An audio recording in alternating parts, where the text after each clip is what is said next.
Hey guys, tonight we're taking a slow, sleepy walk through the mud brick alleys of ancient Babylon. The scent of sesame oil wafting on the breeze, the chatter of merchants in every direction, and your bare feet squishing ever so slightly into soft clay. You're on your way to the market, tablet in hand, not to trade livestock or gold, but to figure out what's for dinner. The stars might be aligning overhead, but right now, your only concern is whether the onion vendor is still open, and if anyone has the last good batch of beer ready barley. You're surrounded by voices. A woman arguing over the price of cucumbers, a young boy with a donkey stacked high with date jars, and an older man trying to sell goat butter that definitely spent too long in the sun. There's no such thing as a paper list here. Instead, you press your shopping plans into soft clay with a stylus made of reed grocery notes that may outlive empires.so. Before you get comfortable, take a moment to like the video and subscribe, but only if you genuinely enjoy what I do. Here, and hey, while you are settling in, drop your location and local time in the comments. It's always fascinating to see who's listening from where and when. Now, dim the lights, maybe turn on a fan for that soft background hum, and let's ease into tonight's journey together. You wake to the scrape of your stylus against a clay tablet, your fingers clumsy with the dust of dawn. The tablet still feels slightly damp, which is a relief. You messed up the word for lentils 3 times last week and had to start over.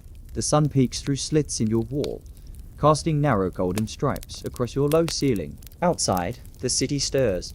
The first of the donkeys creak past, their drivers humming lazy songs, and in the distance, the river laps gently at the canals. Babylon may be a city of gods, kings, and ziggurats, but at this moment, it's mostly a city of stomachs.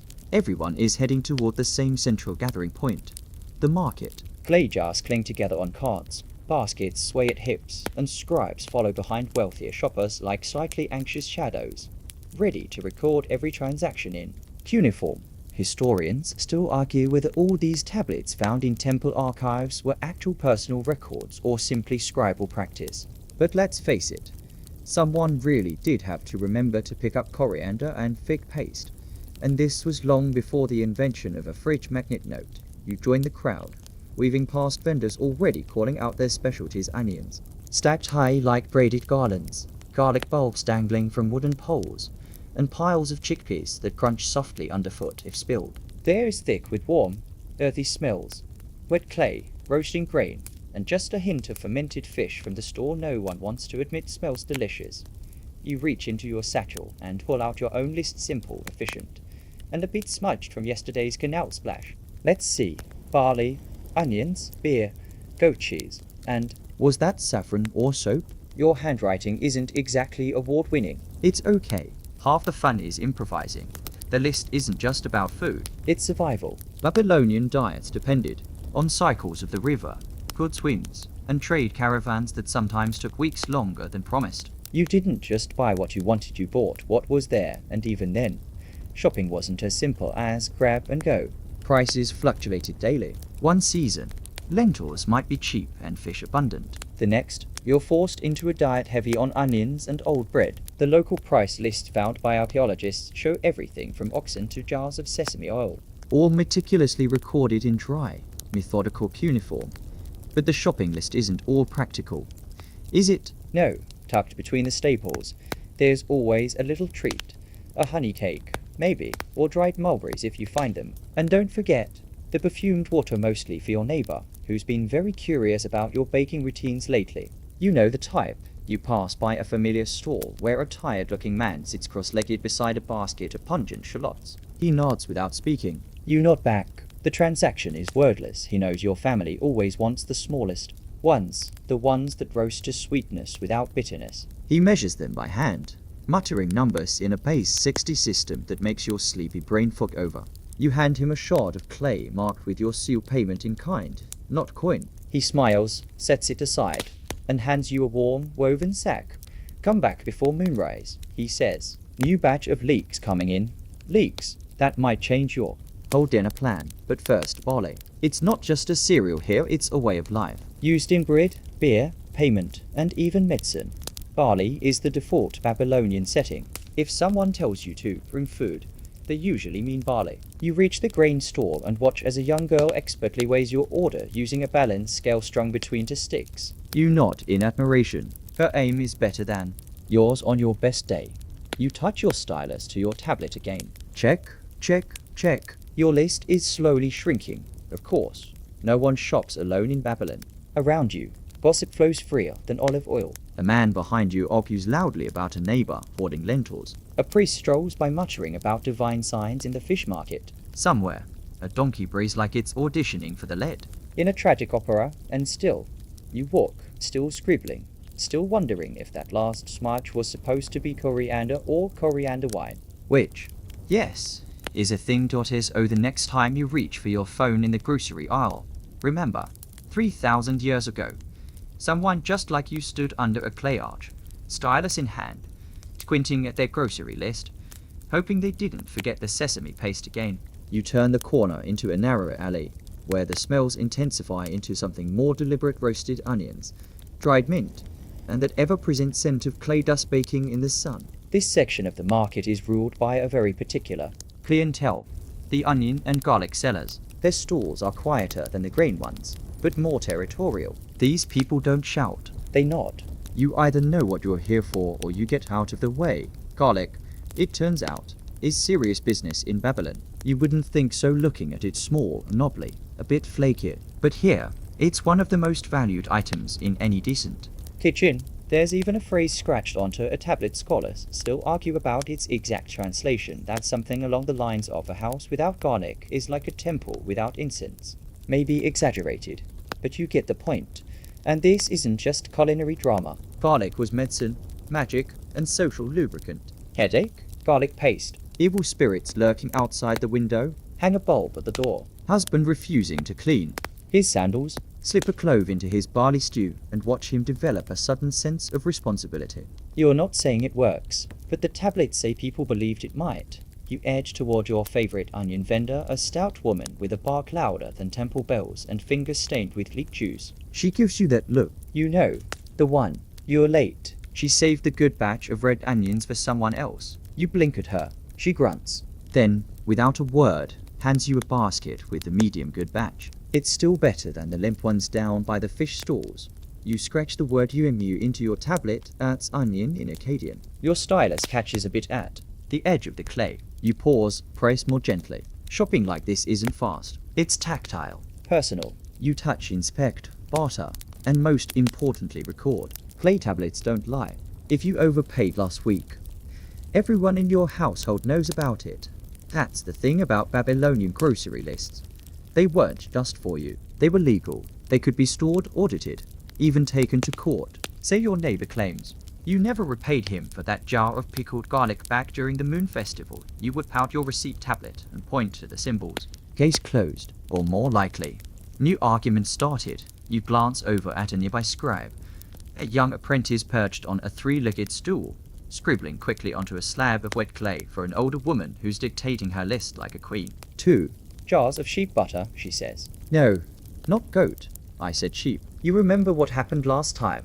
The scribe tries not to roll his eyes. He's been here all morning, and his tablet already has a crack forming from overuse. You duck into a nearby stall that sells pressed herbs, dried thyme, bruised mint leaves, crushed sumac, and something labeled vaguely as mountain flavor.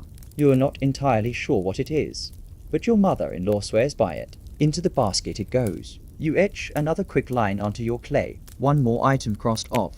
Some historians argue whether these everyday grocery lists were part of a larger household system, maybe even managed by women. Others suggest male scribes were the main record keepers, especially in wealthier homes. But here, in the crowded aisles of the market, it's clear that everyone's involved. You've seen children with shopping tablets. You've watched old men haggle over half-rotten turnips with the same ferocity they once showed on the battlefield. No one wants to overpay for garlic. As you turn to leave, the onion vendor taps your arm. She slides a single clove of wild garlic into your hand. A gift. No charge. Maybe she does like you after all. You scratch a final note into your tablet, something like small garlic. Free, do not share.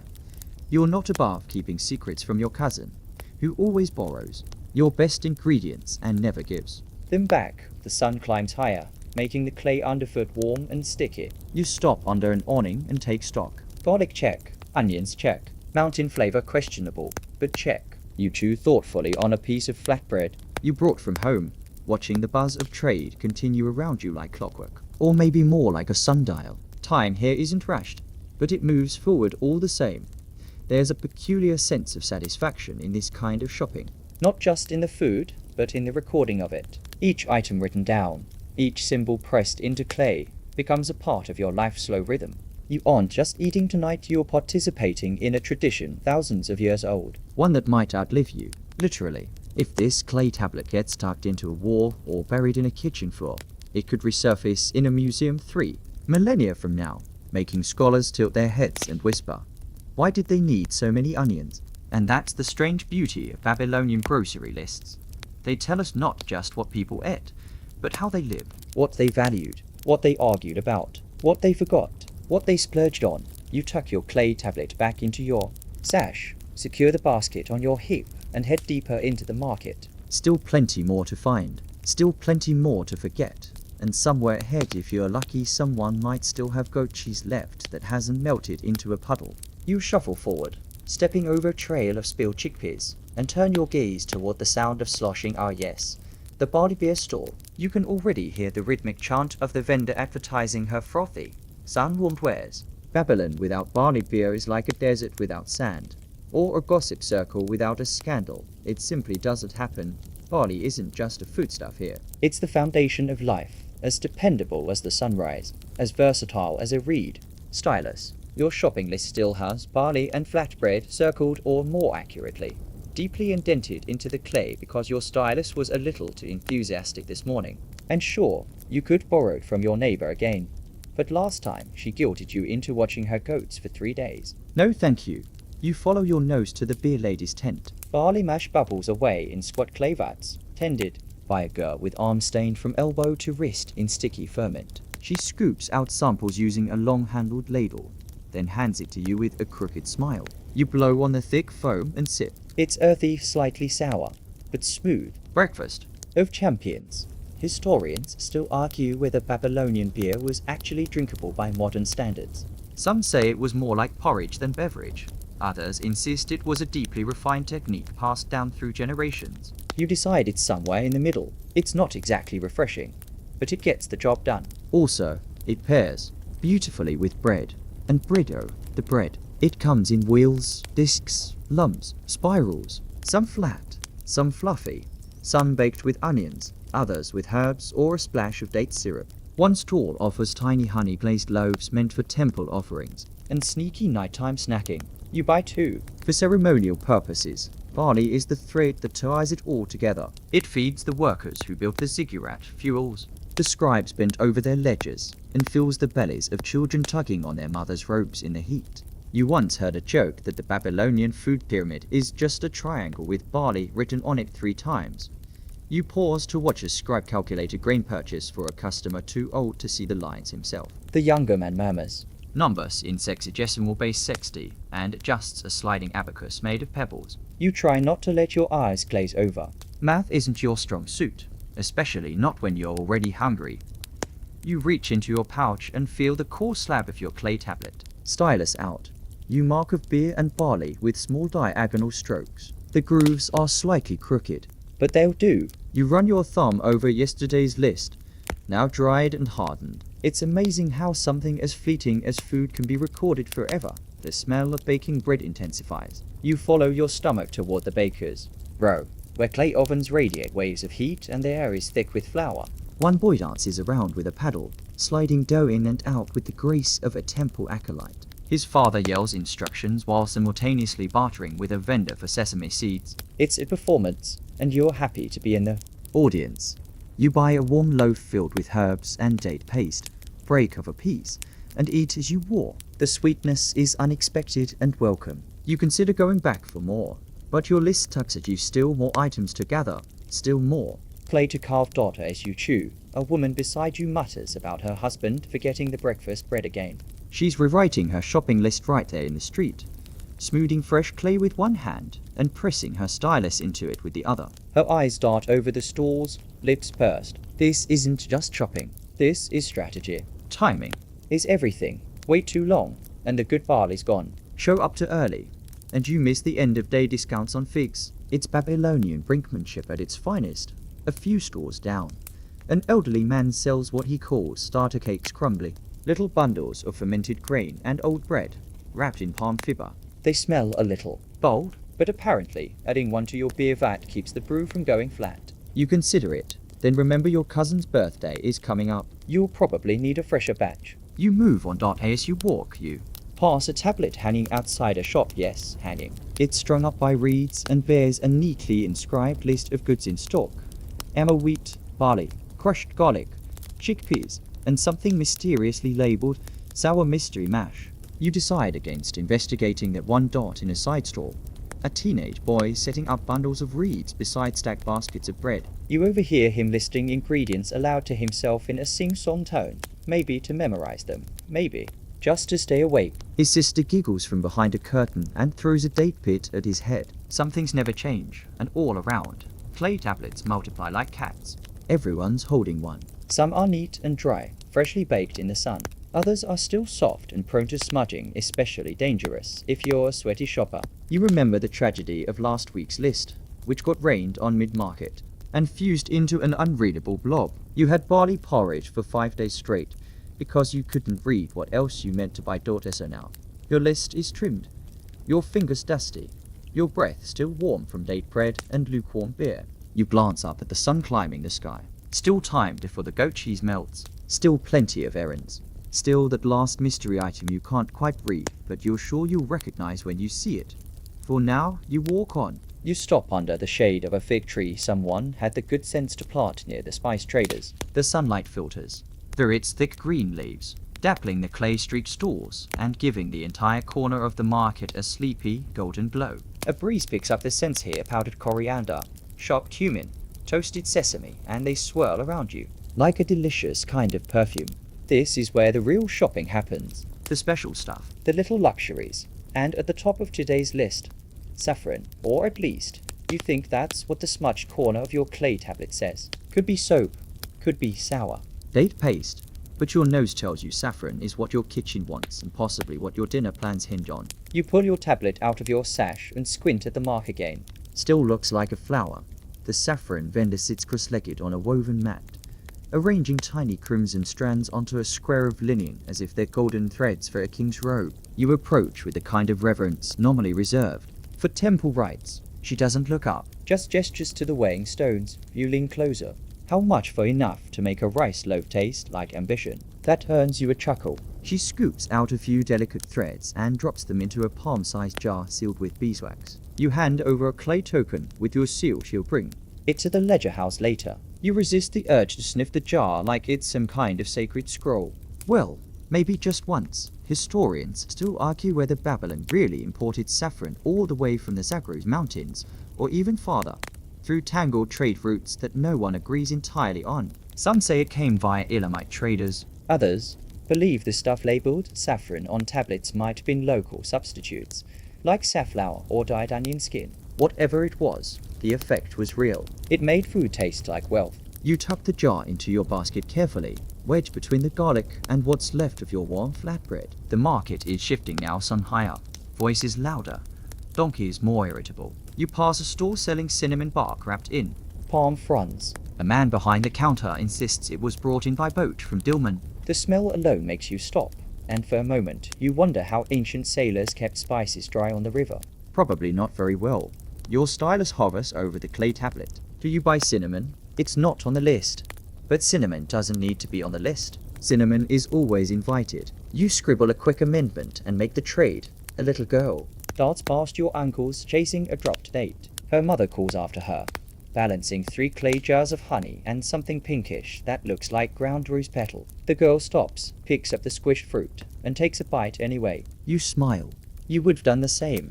You come to a stall with mounds of turmeric, brick red paprika, and black mustard seed, all piled like miniature ziggurats. The vendor tells you a traveling cook passed through last week and bought an entire jar of crushed fenugreek just to scent his hair oil. You make a mental note. Perhaps that's what your neighbor was wearing when he claimed he just came from temple. One table down, A young man is carving a list directly into a damp slab while he shops, multitasking like a pro. He mutters ingredient names under his breath as he moves. Coriander, coriander oil, powdered date stone, ground clove. You wonder briefly what kind of elaborate feast he's planning.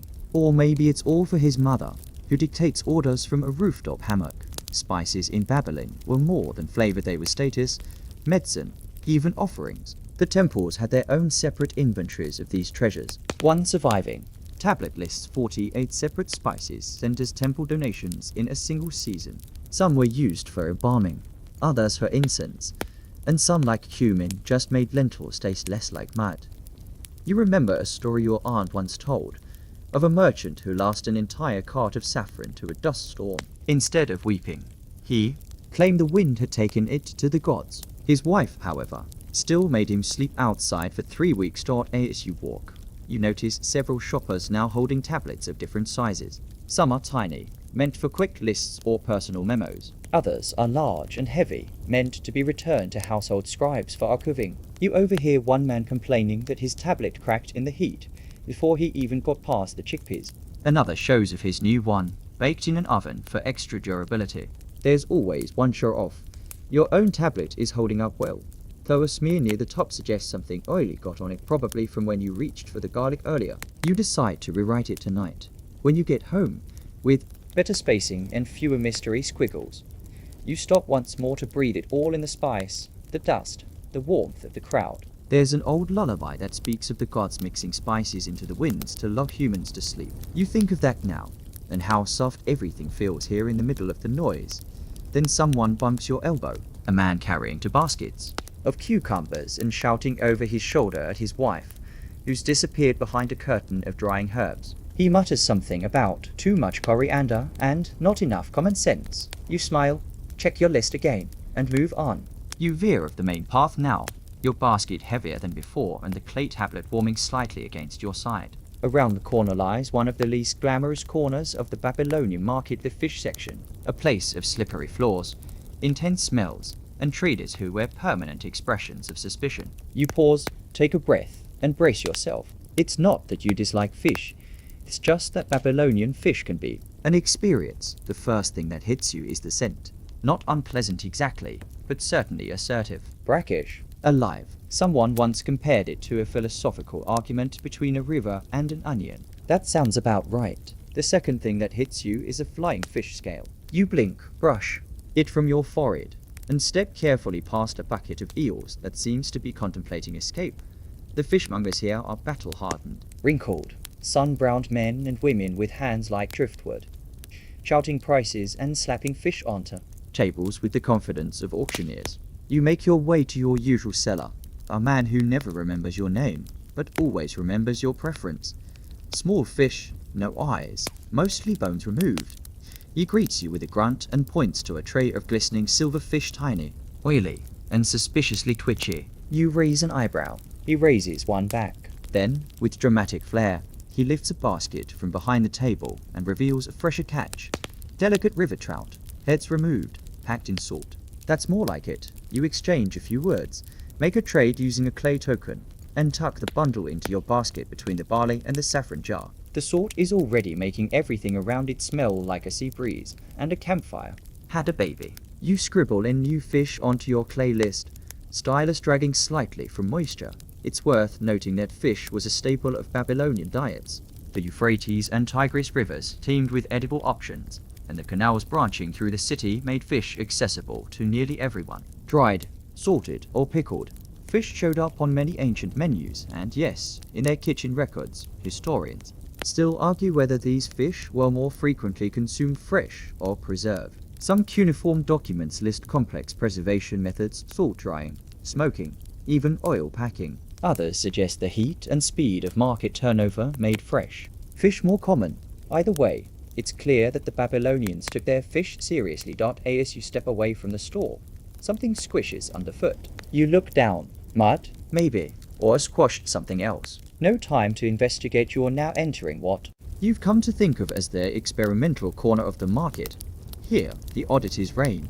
One stall offers dried frog skins good for back pain, or curses, depending on your mood. Another sells what look like candied reeds, which might be sweet. Or might be fish bait. You are not sure. A woman offers you a sample of river cheese, which smells exactly like you think it does. You politely decline. Your stomach rumbles despite the chaos. You remember a recipe you'd overheard last week. Mashed dates, crushed almonds, ground coriander, and a paste made from fermented fish. It sounded terrible, which probably means it's trendy. You debate trying it, then decide you like your friendships too much. In a quieter corner, a boy roasts a small fish over coals, brushing them with a mixture of sesame oil and what he swears is lemon leaf. He offers you one for a single barley token. You accept, take a bite. Crispy, smoky. The fish crackles between your teeth, a little salty, a little bitter. You nod appreciatively and add snack fish to your tablet. You notice another tablet hanging on a hook nearby, listing recent prices. Smoked carp 3 measures barley, dried eels 5 figs or 2 onion bundles, fermented paste negotiable. It's a whole economy of oddities, and it runs like clockwork. Somewhere nearby, someone yells. A woman is holding up a fish with details. A sign. She cries. A lucky sign. Her companion rolls his eyes and whispers something about spoiled catch and gullible wives. You smile and keep walking. In your basket now. Barley, onions, garlic, saffron, fish. You're getting close. You feel the comforting weight of your choices, literal and figurative. Your tablet looks fuller. The neat cuneiform marks forming a quiet story of your hunger, your preferences, your mourning. You pause to let a small goat squeeze past you, its rope dragging behind, its owner trailing far behind that. The goat nibbles briefly at your basket before you gently shoo it away. It bleats in protest. You consider adding goat meat to the list, then remember your neighbor's horror story about undercooked goat and a 3-day stomachache. Hard pass. Still, there's something grounding about this part of the market. It's messy, loud, a little chaotic, but real. You imagine your ancestors, maybe some of their lists ended up in those tablet archives we dig up today, writing the same words, negotiating.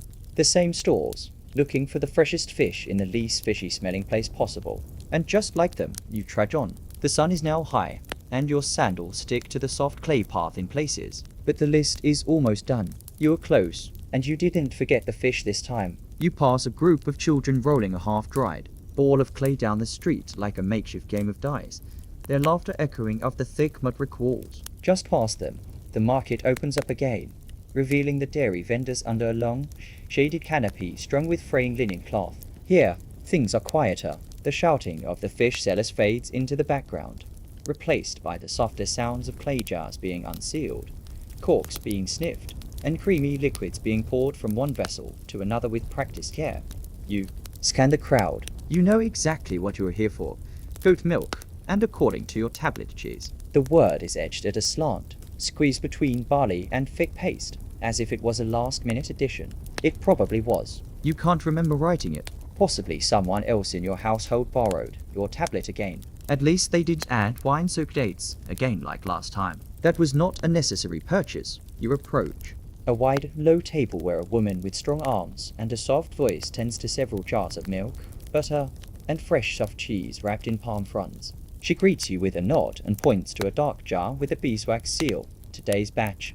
She says, no goat hair this time. You raise an eyebrow. Mostly. You sigh and gesture for a sample. She dips a ladle in and pours a little into. A fig leaf cup. You sniff it, swirl it around like some overconfident sommelier, and sip. It's tangy, earthy, creamy. Definitely goat. You nod, and the deal is done. Now, the real gamble. Cheese. There are so many types: soft, crumbly, curdled, smoked, salted. You eye the options with the seriousness of a temple offering. The wrapped bundle she hands you smells just a touch sour, with that rich sharpness you only get when it's made fresh, and may be aged under a roof tile for 3 days. Historians still argue whether Babylonian cheese-making techniques were developed locally or borrowed from traveling Hurrian herders. Some suggest that cheese was mostly reserved for temple rations and upper households, while others point to surviving tablet records showing it being bought in ordinary markets like this one, priced alongside onions and dried fruit. Whoever's right. All you know is that your uncle once ate a whole wheel in one sitting and slept for 14 hours. You pay with a clay token pressed with your household seal and gently tap the cheese into a separate basket pocket. If it touches the saffron again, it'll absorb the scent, and last time that made the flatbread taste like a confused holiday. Dairy in Babylon is a delicate matter not just because of spoilage, but because the cows and goats that produce it often live within the city limits. You pass one such goat now, tethered to a shaded pole beside its owner's home, nibbling at something it probably shouldn't be eating. The man tending it waves to you, Face half covered in dust, his other hand balancing a shallow dish of fresh cream. Goats here are urban residents. They sleep in alleyways, wander into courtyards, sometimes even onto rooftops. The city buzzes with livestock and people sharing space in a kind of chaotic harmony. It's not unusual to hear bleating during temple prayers or find hoofprints. Near your bath basin, you once tried milking a goat, just to see what it was like. You still have the scar. Not from the goat, but from the bucket, which you tripped over while trying to escape the goat's wrath. Now, wiser, you let the professionals handle it. You reach the end of the dairy row and spot an old woman hunched over a tablet, carefully inscribing figures. She's tallying butter deliveries from 3 neighboring families, each with their own codes, each with their own seals. She looks up, sees your stylus in hand, and gives you an approving nod. A fellow list keeper recognizes another, your own. Tablet now has a small smear where the cheese entry is, thanks to the humidity in your palm. You gently scratch it clean with the flat edge of your stylus and re-etch it blue cheese. Then, next to it, a tiny symbol only you understand. It means, don't eat this all at once again. As you continue on, the crowds begin to thin. Shoppers have either found what they need or are taking a break in shaded courtyards, clay marks of beer in hand. You feel the weight of your basket. Now the barley, the fish, the milk, the garlic, it's all there, pressing gently into your hip. Rounding you in the day's slow rhythm, a group of temple boys passes, chattering about festival 2 days from now. They carry jars of thick cream and something wrapped in banana leaves. You wonder briefly what the priests will do with it. You've heard of goat milk incense offerings, but that always sounded like a bad idea in the summer heat. Near the edge of the dairy section, you spot a strange store selling something called cloud butter. You ask what it is. The vendor grins. Skimmed cream, beaten with river stones. You decline. Some things are a little too local. You glance at your tablet again. Cheese check. Milk check. Fingers still sticky. You wipe your hands on your sash and look up at the sky. The sun is just starting its slow descent, casting a mellow gold across the rooftops and ziggurat tops. The afternoon is stretching on, and your list is finally beginning to shrink. You take a seat for a moment on a low wall beside a temple runner selling salted nuts and watch the goat herd shuffle down the street again. Bells clinking gently, dust curling up around their feet. One of the goats sneezes. It's oddly charming. You exhale, stretch your fingers, and press the stylus gently to your tablet one more time. A few more stops, but first, maybe a handful of those salted nuts, just for the walk. The salted nuts crunch in your teeth with a satisfying snap as you head toward one of your favorite corners of the market, the spice row.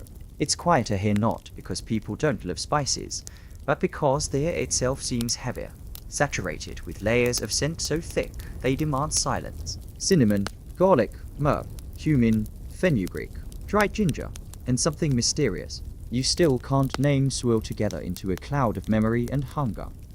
You pause beneath an overhanging linen shade and inhale. One of the spice dealers catches your eye and grins like he knows exactly what you're feeling. He's barefoot and cross-legged atop a woven mat, surrounded by neat pyramids of powdered colors: gold, red, black, ochre, and brown. He gestures wordlessly toward the little copper bowl beside him. Inside you see it, your prize, ground coriander seed. You try not to look too eager with spices. You have to act indifferent.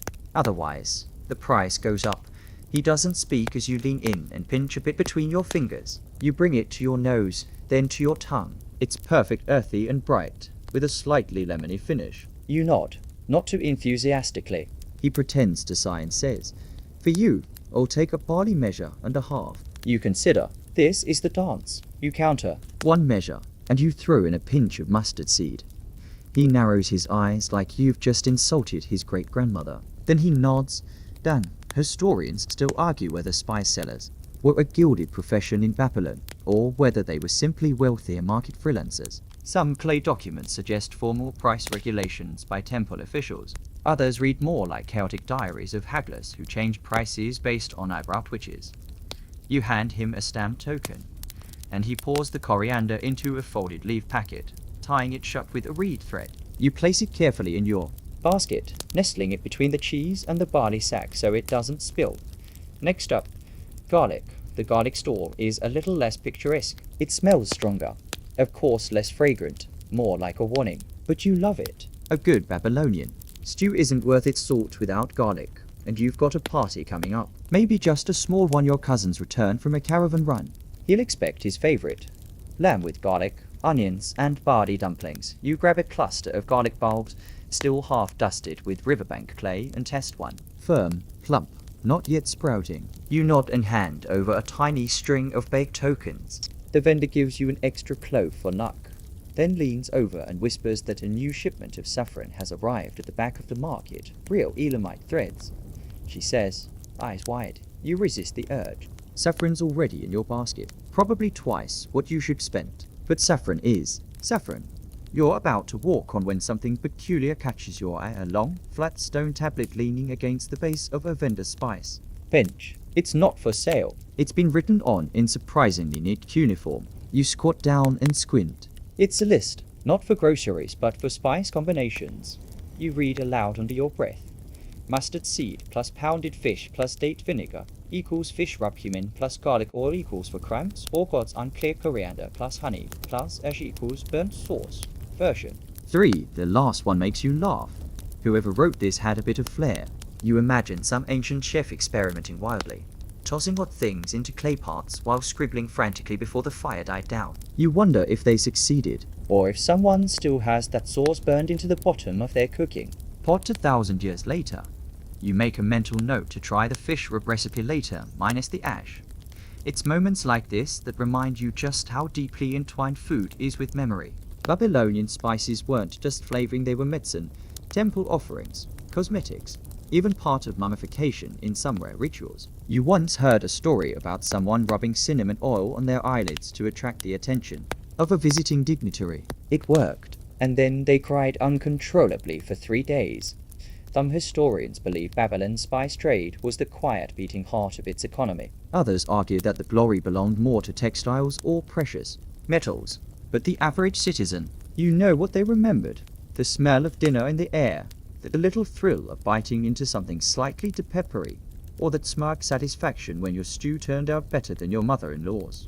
You stroll down the length of the spice row, letting your fingers trail across the edges of woven baskets. One is filled with dried rose petals, another with dried pomegranate peel, used for dye, tea, and some claim treating melancholy. You consider buying some, just in case your uncle starts lamenting about his last sheep again. You round the last corner and spot a stall with painted jars stacked high into a pyramid. They shimmer in the sun, each containing finely ground ingredients, with poetic labels like sunset dust and tears of enlil. You ask what's in tears of enlil. The seller winks. Salt. Just really expensive salt. You chuckle, and he joins you. But it has to come from the southern marshes, he adds. Harvested only when the frogs stop singing. You thank him and walk on. Maybe one day, you'll try it. But for now, you've got your coriander. That's what matters. You glance again at your clay tablet. A few more lines to cross off. You scratch the stylus gently over the word coriander and draw a tiny spiral next to it, your personal shorthand for pleased with purchase. Spices handled. Time to hunt for the real prize of today's outing, something even more essential than garlic or goat cheese. You smile to yourself. You're going to the bread lady. Your sandals flap softly against the stone path as you veer away from the spice row and make your way toward the bakery stalls. This stretch of the market is warmer, toastier. The air itself seems baked thick with the smell of rising dough, scorched flour, and that unmistakable whisper of burnt sesame. You don't even need to read a sign or follow a scent trail. You know exactly where she'll be. The bread lady. Her stall is tucked into a nook at the western edge, right beside the potter who makes the strange three-handled jars. She doesn't call out, doesn't advertise with painted banners or shout deals about fresh flatbread for half a measure. No, she just exists a quiet, flour-dusted constant in your life and everyone else's. She sees you coming and raises an eyebrow. You're late, she says. You shrug. Barley prices were up. I haggled or sulked. You smirk. This is foreplay market edition. She gestures toward the stone counter. Try the new one. Barley honey with poppy seed. You don't need convincing. You reach for the flat disk of bread, still warm, with a honey-glazed sheen across its top and just the right amount of black seeds speckled like freckles. You take a bite. It's absurdly good. Crisp edges, chewy middle, the faint crunch of poppy, and that lazy sweetness that catches at the back of your throat. You raise both eyebrows in appreciation. Put 6 on the list. You mumble through. Your second bite. She chuckles. You always say 6. You always come back tomorrow for more. You glance down at your grocery tablet. You've already etched in bread 4 units. You add 2 more tick marks and scribble a little star. Next to the entry, the bread lady peers at your writing and snorts. You know that's not how you're supposed to tally, says who? Literally every scribe. Ever. Historians still argue whether these informal, scribe-scribbled clay lists like yours were even considered official record-keeping. Some say they were just personal aids, nothing more than the equivalent of sticky notes. Others argue they had legal weight, especially when trade disputes happened. One fragment from Nippah includes what seems to be a formal complaint about someone misreporting 3 loaves short, 4 days in a row. The scandal. You notice the bread lady has a helper today, a gangly teenager who seems entirely made of elbows. He's rotating trays of dough near a clay oven, sweating profusely, trying to look like he knows what he's doing. She leans in. That's my nephew. His mother thinks he should be a priest. I'm teaching him real magic instead. You nod solemnly. The sacred order of yeast. The ovens themselves are a marble mud brick on the outside, red hot within, fed with dry palm fronds. Some breads are flattened against the inner wall like naan, while others are baked on circular metal pans over the top. You once tried making bread at home. It came out like limestone with seeds. Never again. You ask if she still has the fish-stuffed rolls. She does barely. You grab 2, promising yourself they'll make it home. They won't. One ends up half devoured. By the time you leave the store, breads in Babylon weren't just food. They were currency, offering, dowry filler, and argument settler. At least 6 different types of bread are listed in your local temple's tax records. Thick loaves, honeyed discs, sesame cakes, dried biscuits for travel, sacrificial god cakes, and one described ominously as loaf that survives war. No one's sure what that means. Probably best not to find out. You pay in part with tokens, part with a sliver of copper you've been saving. She doesn't even weigh it, just gives. You a nod and tosses it into a jar under the counter. There's trust here. Years of it dart as you walk away. Your basket now blessedly heavy with bread and spice and dreams of fish rub. A breeze catches the edge of your tunic. It's late afternoon now, and the sun's doing that golden thing it is catching on clay. Rooftops, sparkling of polished obsidian trinkets at nearby jewelry stores, and making the rows of dates at the fruit cart glow like amber. You pass a young couple arguing over raisins, one wants the darker ones. The other insists on the golden. Kind. You remember doing the same once, before that person moved north, chasing some dream of trading cedar for wine. You still send them bread once a season. They never send anything back. You glance again at your tablet. 1 word left unmarked. Something sweet. Not specific. Just something. You let your nose decide. It carries you toward the pastry stalls where figs are mashed into paste.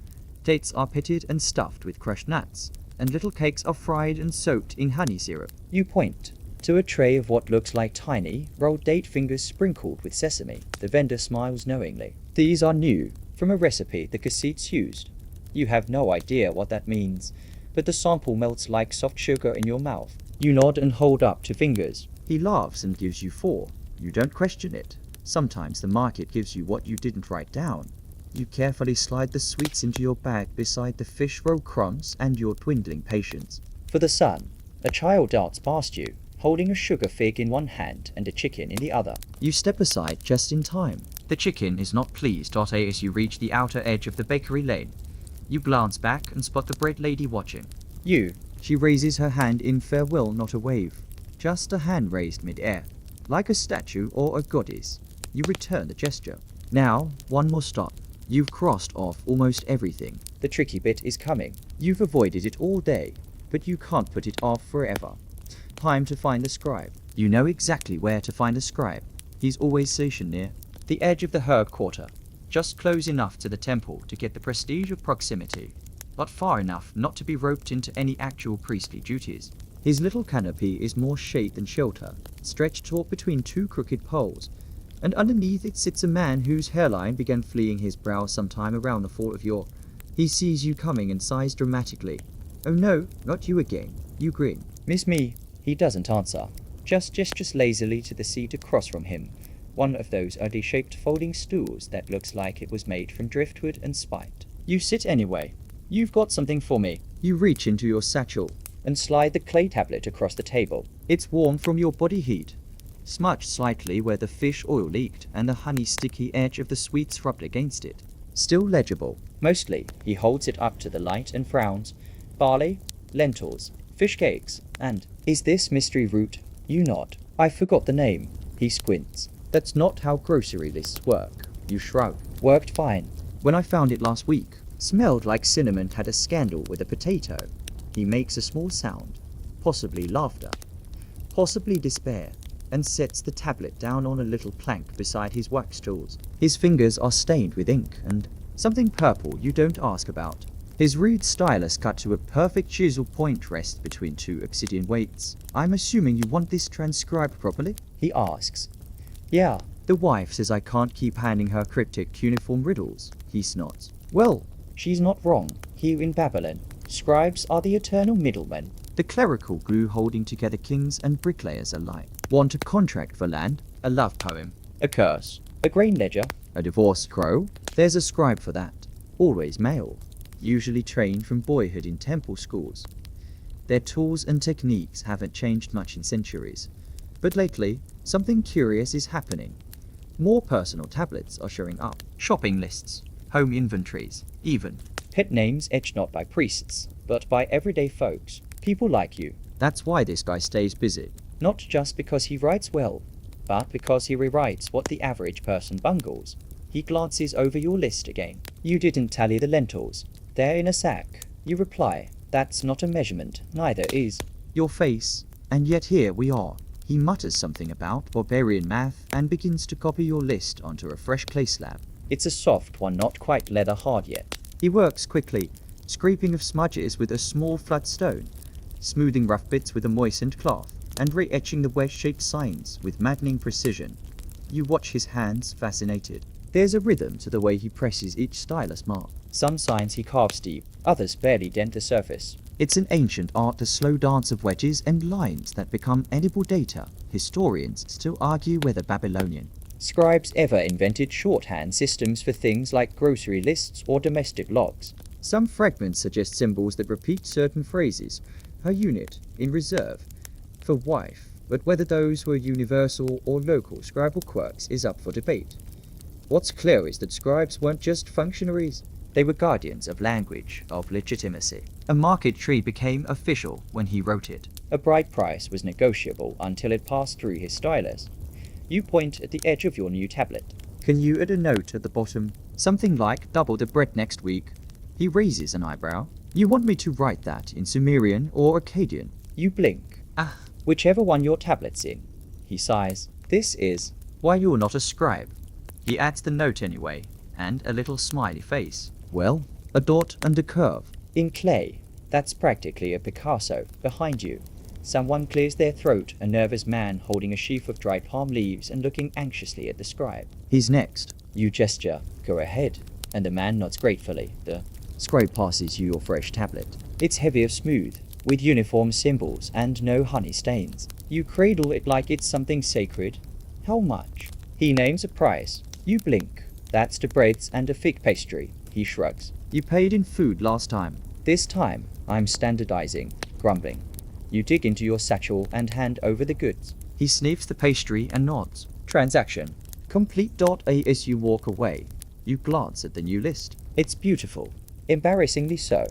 Your wife will be delighted. You hear the scribe already arguing with his next client something about verb tenses and how just write the thing isn't how ancient contract law works. You pass a row of painted bowls.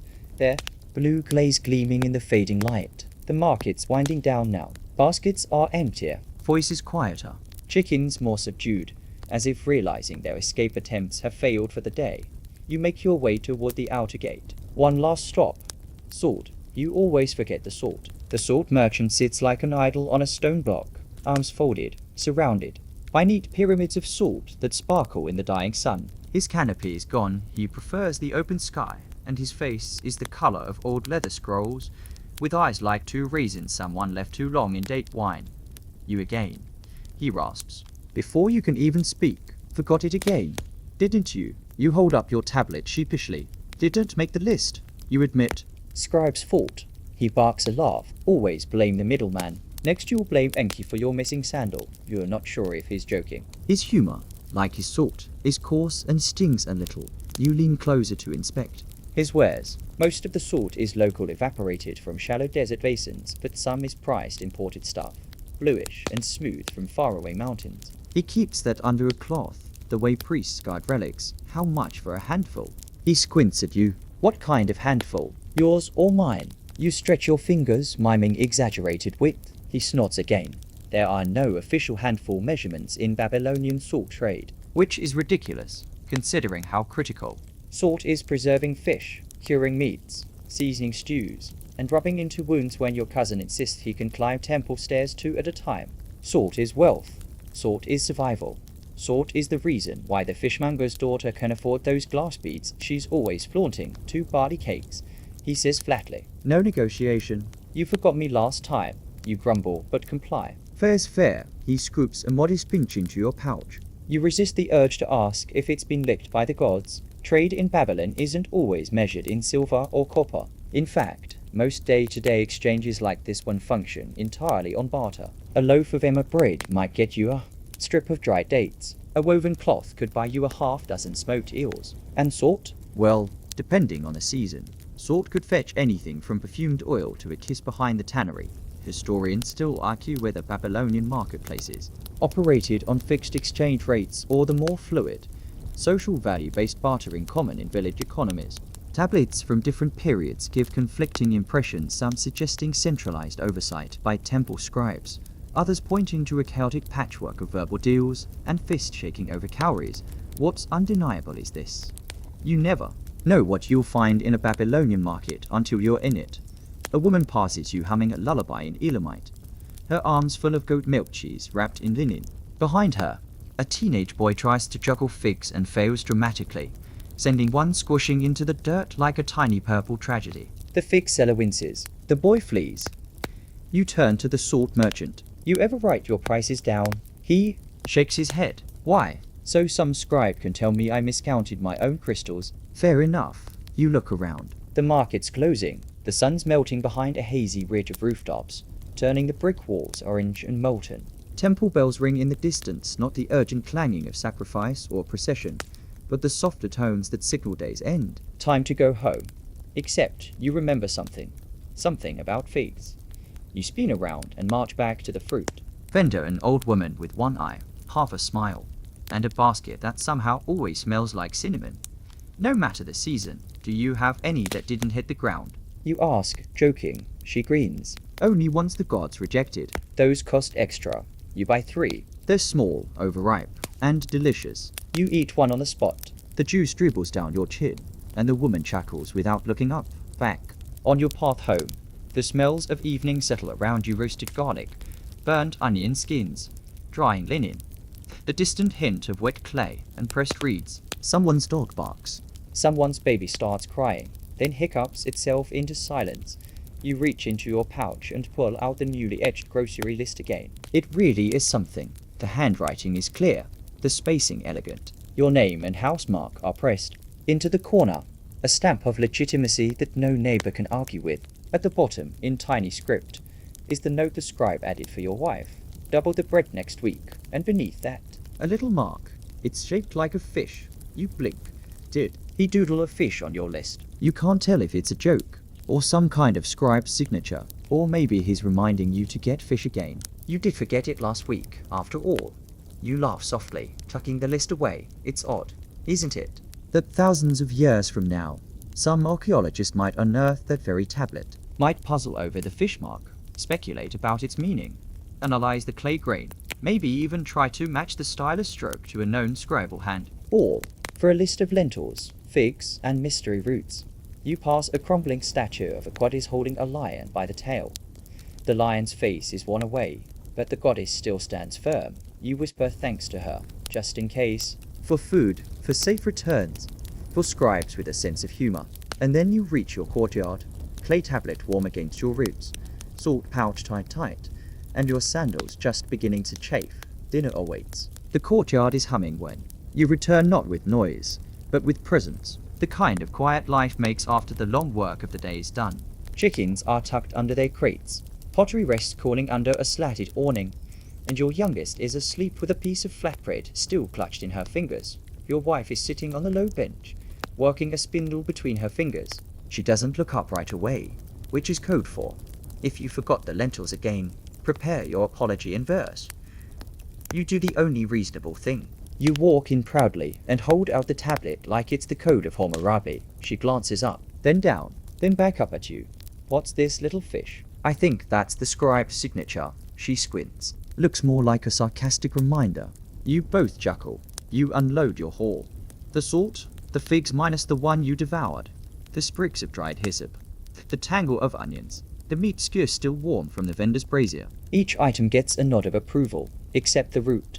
Bundle, is this what I think it is? She asks. Maybe, you say. The seller called it skyroot. Might be a cousin of garlic, or of poison. She holds it up to the light like a jeweler inspecting a gem. Well, at least it's new. Babylonians didn't have modern grocery chains, but the hunt for culinary variety was just as alive. Spices from the Indus Valley, fermented fish paste from the Gulf, honey from Anatolia, and even mushrooms from highland forests all occasionally made it into markets. Cooking, after all, was as much about status and surprise as it was about sustenance. You head inside as she begins chopping onions. The stone blade clicks rhythmically against the cutting board carved centuries ago by her grandfather, with edges smooth from generations of meals. You stir the embers in a small clay hearth, feeling the comforting rush of warmth that pushes against the evening chill. Do you remember when we tried cooking like the priests? You ask, grinning. Oh yes, the lentil disaster. It was supposed to be sacred. It was sacredly burnt. You both laugh again. Outside, a distant reed flute begins to play. The tune is simple, no acrobatics, no flourishes, but it floats over the rooftops with the power of a lullaby. You close your eyes for a second and imagine the flutist, some young man on a rooftop with bare feet and a broken heart. Or a priest practicing a hymn to Inanna, or a bored teenager killing time. Before his shift at the cigarette granary, you snap back as your wife slides the pot over the fire. Steam curls upward, thick with the scent of hyssop and marrow. You hand her the salt, expensive. She asks, 2 barley cakes. She raises her eyebrows. Not bad. You watch her add it by pinches, not pours. Every household has its rhythm. It's unwritten recipes passed down through eyes and fingers more than tablets. Still, you wonder if there's a record somewhere, a clay slab buried in some kitchen floor where someone actually tried to write down the family stew. Historians still argue whether such everyday recipes ever existed in cuneiform. While temples documented offerings in great detail, the culinary habits of the average Babylonian are pieced together mostly from ingredient lists, storage records, and sometimes gut instinct. One such list mentions a broth of wild grains, pigeon meat, and something from the riverbank, which could either be a delicious stew or a very risky dare. Your wife hands you the ladle. You stare. Yes, priestess. You murmur. The soup bubbles gently, releasing an aroma that belongs nowhere but here. Not in Assyria, not in Egypt. This is Babylon in a bowl. Muddy, fragrant, a little too salty, and thoroughly comforting. You pause to sip. Perfect. You sit down beside the little one, who's now snoring softly with her fingers still curled around. The last crumb of bread, you gently extract it and brush the crumbs from her cheek. Your wife serves 2 bowls and joins you. Balancing hers with the ease of a practiced hand, you eat together, slowly. Neither of you speaks for a while when you finally do. It's just to say, I think the fish mark is growing on me. She grins. You're just happy the list worked. You nod. We should keep it. She gives you a look. You want to save a grocery list. Well, it's official now. It's been cooked from. She laughs and sets down her bowl. You rise and tuck the tablet gently into the small wall niche. Near your doorway, the one usually reserved for household charms or the occasional scribbled prayer. Tonight, it holds lentils and intention. Outside, the stars emerge shyly. The moon lingers low, rising over rooftops like a god late for his own ritual. You stretch. Your back cracks in 3 places. Your wife winces. You need better sandals. No, you say. I need shorter grocery lists. She rolls her eyes. The night air presses in, cool and earthy, scented faintly with smoke and stew. Some were. Nearby, a neighbour chuckles. A dog sneezes. The city breathes, and you, satiated, barefoot, slightly smug, begin to drift. The night settles in like a thick, familiar blanket, and for a while, everything is quiet until you remember the date. Oh no, you whisper. Your wife, already halfway through rinsing bowls at the courtyard basin, glances at you. What? Now? It's ration ledger day tomorrow, she groans. Ration ledger day, the monthly accounting ritual where every citizen tied to a temple or royal project had to show up at the administrative hall and confirm they received their allotted barley, oil, and wool. For some, it was a free meal ticket. For others like you, it was bureaucracy wearing sandals. You'll need your work token.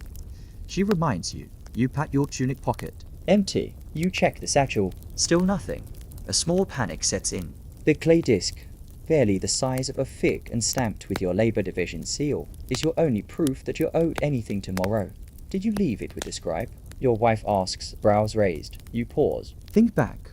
You might have accidentally paid for fish with it.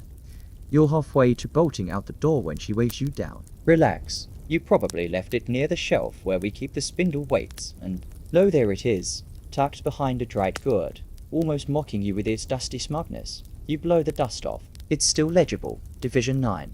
Brick hauling. Your glamorous legacy. Rations were the great equalizer in Babylon. Whether you were hauling bricks for a ziggurat or brewing beer for temple priests, your pay came not in silver, but in the basics: barley, oil, and wool. Some higher officials got extra perk states, wine, the occasional luxury of incense, but most people lived on the barter of effort for calories. You flick the disc like a coin. I should have gone into fish. Too late, your wife says, smirking. You're already famous in the market. You groan, remembering the scene you caused trying to read your own list like a scholar. And as you look around at your sleeping child, the warm pot, the quiet night, there's something undeniably grounding about knowing where your next handful of barley is coming from. The moon is higher now, pale and cratered like a forgotten loaf left too long in the oven. You lie back on the woven mat, your arms behind your head, and watch it float through the haze. It casts just enough glow to make out the silhouettes of neighboring rooftops, someone's laundry flapping gently, a cat stalking something invisible. A rooftop shine with incense ash spilling from its sides. Sleep nibbles at your toes, but your mind drifts again to the list. Your list, not just a list of groceries really, but a summary of a day in the life of you. A brick hauler, amateur food critic, part-time philosopher, and reluctant scholar of fish scales. You think of how people will find this tablet centuries from now. Maybe archaeologists in khaki, scholars with magnifying glasses, a sleep-deprived grad student in a dusty library trying to decipher whether you meant lentils or small pebbles. They'll marvel at the crude wedge marks, the hasty bird symbols, the confused spacing, and maybe, just maybe, they'll think this guy was hungry and mildly illiterate. Historians still argue whether lists like yours were meant purely for personal use, or if some were standardized tools passed around among families or apprentices. Some even speculate that scribes had their own template list, just like modern grocery apps suggest. Did you forget onions again? Your eyes close. You try to remember what else was on the list. Salt, fish, hyssop, dates. Onions? You. Murmur them aloud. Like a prayer, the breeze shifts, bringing in the scent of distant flowers, maybe tamarisk blossoms or the leftover perfume of an Ishtar devotee passing by earlier. You stir once. Adjust your arm, then lie still, just before sleep overtakes you. One final thought slips in, half joke, half truth. Tomorrow, you'll write a better list. Maybe even spell the fish properly. You wake up to the scent of roasting grain and the low murmurs of a neighbor arguing with their ox. A rooster crows in the distance somewhere deep in the tangle of rooftop stairways and palm-lined alleys. You stretch, blink twice, and then realize your clay list is still by your side, hardened slightly overnight. You dust it off again, more carefully this time. The wedge marks have dried just enough to hold, but not enough to stop a nosy goat from nibbling off the corner labeled salt. You squint at it. Well, at least I know I meant salt. There's a peculiar charm in the Babylonian shopping experience one. That goes far beyond the transactions themselves. You are not just buying goods. You're bartering, gossiping, deciphering the quality of lentils through green whispers, and the honesty of a vendor through eyebrow twitches. This morning, you're back at the fixed stall, Old Zuzu. The fig seller with a moustache like Twin Commas is rearranging his wares under a bit of canvas shade. You eye a few plump figs, just a few. He notices, Ah, my favorite scribbler returns. You groan. I'm not a scribe, but you wrote a list. Poorly, still. He plucks 3 figs and sets them down. That'll be 1 small handful of barley. You oblige. But as you pass the grains, he leans in and whispers, Did you hear? Temple brewer's son was caught sneaking honey cakes at the moon festival. Claimed the goddess Ishtar told him. To sample the sweetness of devotion, you choke on a fig. See, grocery lists in Babylon weren't just about survival. They were a currency of conversation. What you bought and where marked your place in the social maze. Some stalls had better fish. Some had juicier gossip. The truly successful traders sold both. And this week's juicy tidbit. The priestess from the western quarter might be secretly dating a royal scribe. Scandalous. Unconfirmed. Delicious. You tuck your remaining barley away and head for the onion stall, where the vendor greets you by name. Heard you got into a shouting match with the pickle guy. Technically, it was a loud conversation. He said you called his turnips emotionally manipulative. You smile. I stand by it. As you select your onions carefully this time, you hear murmurs all around. Neighbors bicker over the fairness of wool rations. A young boy offers to carry someone's bag in exchange for dried figs. A group of older women swap lentil stew recipes while inspecting sesame paste. It's a city alive with commerce, certainly, but also with identity. And somehow, the shopping list becomes a map of who you are. Your list today has gotten longer, but also more personal. Sure, there's still fish and garlic and barley. But now you've added 2 candied dates and some nice melon oil. Not too expensive, because you remembered your wife likes those little surprises. And maybe, just maybe, she'll forget about the fish fiasco if you show up with something sweet and fragrant. Historians still debate whether Babylonian men were responsible for shopping, or if that was left to women, servants, or temple intermediaries. The evidence goes both ways. Tablets show names of female buyers, male scribes, even children sent to fetch specific items. In your case, it's a team effort. Your wife writes most of the list in her head. You carry it in your hands. Poorly, and then just as you're leaving the market, a familiar voice calls your name. It's your neighbor, Tappy, waving a small, square tablet in the air. Did you drop this? Your eyes widen. It's not your tablet. You take it anyway. It's covered in someone else's writing. Sharper wedge marks. Neater columns. Better spelling. And at the bottom clearly the symbol for 2 jars of fermented goat milk. You laugh out loud. You just became a character in someone else's grocery story. Well, you murmur to yourself. Guess I'll be returning this tomorrow. Back home, your wife raises an eyebrow at your overstuffed basket. You bought figs. They were whispering at me. She chuckles, then sets the basket aside and hands you a warm flatbread, still puffed at the edges. You forgot the pomegranate. You groan. She winks. Still better than last time. That evening, as the sun dips behind the distant towers of temple rooftops, you settle down beside the reed fence, watching children chase chickens and the last of the market vendors pack up their goods. You scratch idly at your list with a stylus. Not writing this time, just thinking. What did the person who dropped that other tablet need with goat milk? Who were they shopping for? A cranky toddler. A temple feast. A pet goat with expensive tastes. You lie back and imagine 1,000 lists each. One a snapshot of someone else's priorities, cravings, anxieties. Every wedge a moment frozen in time. A quiet wind rustles through the reeds. You close your eyes. Tomorrow you'll return the tablet. Maybe meet a stranger behind it. Maybe not. For now, you're content with this odd little moment in your uneven, barley-dusted life. You wake slowly the next morning, not to the sounds of the market or the smell of flatbread, but to the subtle weight of yesterday's mystery. The stranger's grocery list still tapped under your reed mat. It's tempting to shrug it off. People lose tablets all the time. Maybe they rewrote it. Maybe they already bought their fermented goat milk from someone else. Maybe this list is a relic now destined to gather dust between a half-eaten date and a spiderweb, but sure. Babylonian of questionable responsibility and abundant curiosity. So you tuck it into your tunic and set off once again into the slow, warm haze of mid-morning bustle. The scribe's quarter is your first stop. If anyone recognizes the handwriting, it's these folks' sharp-eyed stylus whisperers who can tell whether someone was having a bad day just by the angle of their wedge marks. You walk in, flash the tablet, and wait. Oh, says a young apprentice. With ink-stained fingers. That's Ninsen's work. She lives behind the temple granary, writes in straight columns, slightly right-leaning strokes, and always forgets the dot on the fish sign. Classic. Classic indeed. You make your way toward the granary, stepping over puddles of crushed lentils and greeting a pack of giggling children who throw a dried fig at your feet and declare it a cursed relic. You thank them solemnly and keep walking. Ninsan Is sitting outside her doorway when you arrive. Sun had tilted, sandals off, gnawing on a sugar date and scribbling another tablet with serene intensity.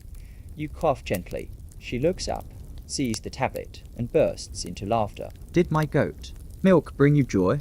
I almost bought it for you. She laughs harder. You wouldn't have survived the smell, turns out. The tablet was her backup list. She thought it blew away in the wind. You hand it back, and she thanks you with a spare candid date and a warning. Don't ever try fermenting goat milk yourself. You'll lose friends with your good deed done. You start heading home, but not before one last market stop. You need garlic. Again. Your wife used the last bulb in a stew so spicy it made the neighbor's parrot stop talking. The market today is unusually lively. A fishmonger is playing a reed flute between customers. Someone's trying to barter a clay figurine for half a jar of beer. A traveling trader from Elam is selling rainwater perfume, which smells suspiciously like pond. The pickle vendor waves you over.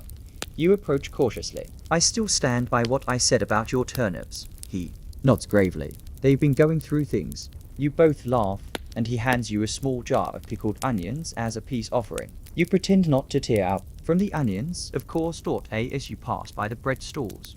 You notice a new sign scrawled in wet clay. Buy 3 loaves. Get a free. Apricot pit. You're not sure whether that's a bargain or a prank, but it's very on brand for the baker with one eyebrow and zero patience. You decide to skip it. But your eye catches something else, a pile of old, cracked tablets being used as a doorstop. You pick one up. It's a list, barely legible, from long ago. Onions, tamarind, frankincense, fish, 3 lemons crossed out, 1 goose double underlined. You feel a quiet awe. Some ancient cook, some temple assistant, maybe some harried spouse just like you held this very tablet, squinted at the writing, bargained for a goose, and scratched out the lemons. Maybe they were out of season. Maybe the goose was the splurge item that ate up the lemon budget. Historians still argue whether these domestic tablets were tossed casually or preserved with purpose. Were they one-off tools like sticky notes, or were they kept as records of duty and resourcefulness? The line between mundane and monumental blurs here, and this is the charm of Babylonian grocery lists. They're ephemeral and eternal, humorous. And practical, frustrating and deeply human. You tuck the cracked tablet back in its place. It's a doorstop now, but it also tells a story. Your story continues at the garlic stall. You haggle, overpay slightly, and don't even care. You're deep in the trance of the market now, where trade is rhythm, and familiarity is currency. Back home, you deliver the garlic, proudly. Your wife examines it, nods, and kisses your cheek. I also got pickled onions. You add, smug, that's nice. We hate those. Right. But look, peace offering. She raises an eyebrow. Whose piece? The vendor's. She laughs, and goes back to stirring something in a clay pot that smells like cumin and comfort. You sit near the doorway, watching the light soften as the afternoon wanes. In your lap rests your now complete, partially smudged shopping tablet, barely legible, slightly damp, but full of purpose. Tomorrow, you'll wipe it clean. Start again. For now, you lean back and close your eyes. Let the hum of the day's transactions settle around you like the warm dust of 100 sandal-shod feet. You're part of something bigger. You realize not just a city or a market, but a chorus of list makers across time, each one muttering under their breath. Don't forget the garlic, and pray not to bring home pickled turnips by mistake, and even if you do, well, they're probably going through things. Later that evening, the golden sun finally dips behind the ziggurat, and your street begins its slow metamorphosis from market chaos to domestic lullaby. Claydos creak shut, cooking fires flicker low. Somewhere nearby, a flute plays a familiar tune of key, but oddly comforting, like a lullaby that forgot its own melody. You're reclining on a woven mat now, your legs stretched out, belly pleasantly full from the cumin stew. The clay tablet of today's groceries sits on the table beside you, gently drying under a ceramic oil lamp. Its wedge-shaped letters still glisten slightly from your hurried writing, capturing your not-so-heroic tale of pickles and onions and goat milk detours. And though you'd never say it out loud, You're kind of proud of it. You start idly reflecting on what this little slab actually represents. Not just items bought or errands completed, but intention, memory, Labor, a record of being human in all your clumsy, curious glory. Historians still debate whether these lists were primarily practical or ceremonial. Was listing your lentils a sacred act in itself? Some argue that certain tablets were offered at shrines, evidence of a metaphysical transaction here.